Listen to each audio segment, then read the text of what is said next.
The strangest family on television turned out to be the happiest one.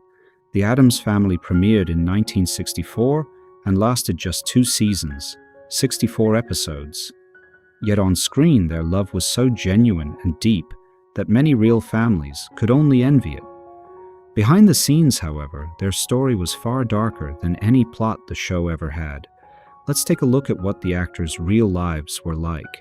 1. Carolyn Jones, Morticia Addams. Carolyn was born on April 28, 1930, in Amarillo, Texas. By the time the series aired, she was 34 and already an Oscar nominee, Golden Globe winner, and an actress who had worked with Elvis Presley, Frank Sinatra, and Kirk Douglas. Charles Addams himself personally chose her for the role. She turned the impossibly tight skirt that barely let her walk into her signature graceful glide. Her low, hypnotic voice became pure magic. Every line sounded like a spell. She was the heart and soul of the entire show. Her marriage to Aaron Spelling, the future television mogul, ended in divorce in 1964, the same year the series launched. Then tragedy struck. In 1981, she was diagnosed with colon cancer. She told almost no one and kept filming her scenes in the soap capital, explaining her wheelchair away as a stomach ulcer. In September 1982, knowing time was running out, she married Peter Bailey Britton. Carolyn Jones passed away on August 3, 1983, at the age of 53. The woman who played one of television's calmest characters kept her dignity until the very end, exactly as Morticia would have. 2. Ted Cassidy, Lurch. Ted was born on July 31, 1932 in Pittsburgh. At over 2 meters tall, with a voice so deep it gave you chills, he was unforgettable. Few people know what he did before the Addams Family. On November 22, 1963, he was a radio announcer at WFAA in Dallas and broadcast live during the assassination of John F. Kennedy, interviewing eyewitnesses. Less than 1 year later, he auditioned for the role of the family butler. Lurch was originally written as mute, but during the pilot shoot, Cassidy unexpectedly said the now legendary line, "You rang?" and it instantly became iconic. He even recorded a song called The Lurch. Sometimes, just for fun, he played Thing with his left hand instead of his right. Ted suffered from acromegaly, the condition that gave him his striking appearance, but also destroyed his heart. In January 1979, he underwent surgery to remove a heart tumor. Complications followed, and he died on January 16, 1979, at just 46. His unmistakable voice lived on in films and cartoons long after he was gone. 3. Vito Scotti. Vito Scotti, real name Vittorio Scotti, was born on January 26, 1918, in San Francisco. He appeared in more than 200 projects. In the Addams Family, he played several different characters, exactly as he did in many other hit shows. Audiences recognized his face but rarely remembered his name. If you've seen The Godfather, you saw him as the baker Nazarene.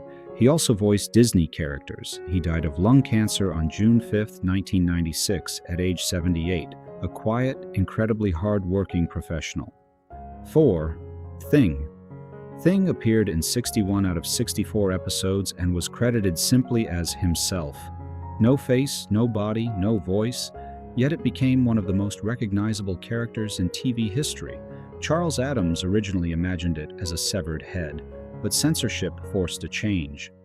That's how The Living Hand was born, and it was pure genius. Ted Cassidy played Thing by lying under the set and poking his hand through a special hole. When both Lurch and Thing were needed in the same shot, a second actor stepped in. Thing outlived every performer and remains an icon more than 60 years later. 5. Eddie Quillan. Eddie Quillan was born on March 31, 1907, in Philadelphia. He started performing as a child and worked for decades alongside legends like Clark Gable and Henry Fonda. He never became a superstar, but he was that reliable actor who was always there. His career spanned from silent films to television. He passed away on July 19, 1990, at the age of 83. 6. Blossom Rock, Grandmama. Blossom Rock was born on August 21, 1895. At the time of the premiere, she was 69, the oldest member of the cast. Few knew her younger sister was Janet MacDonald, one of Hollywood's biggest stars of the 1930s. But Blossom never used the family connection and built her career on her own. In 1967, she suffered a stroke that left her unable to speak. She died on January 14, 1978, at 82. 7. Felix Silla, cousin It. Felix Silla was born on January 11, 1937, in Italy. He stood just 119 centimeters tall. His face was never shown on screen. He came to America as a circus performer, then became a stuntman and actor. He appeared in Star Wars, Indiana Jones, and many other blockbusters. He died of pancreatic cancer on April 16, 2021, at the age of 84. 8. Ken Weatherwax, Pugsley.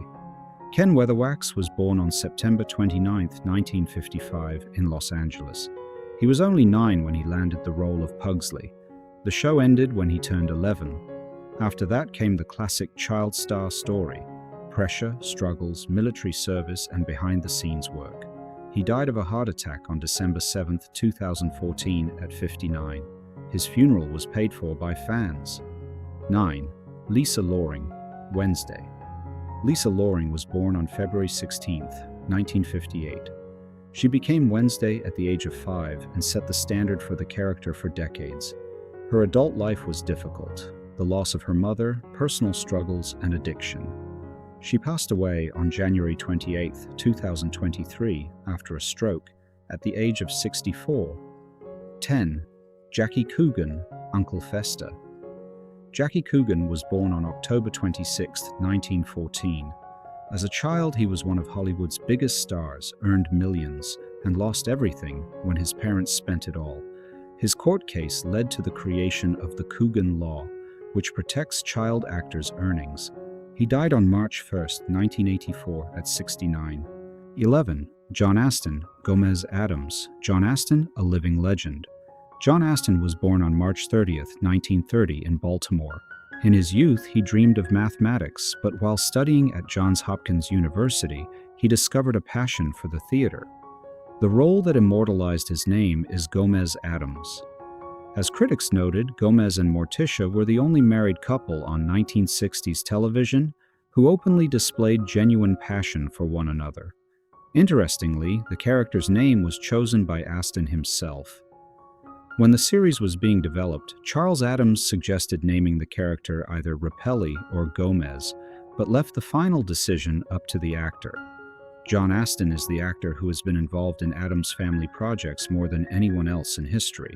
He played the patriarch Gomez, voiced him in the animated series, and later portrayed Grandpapa Addams. His personal life holds its share of surprises as well.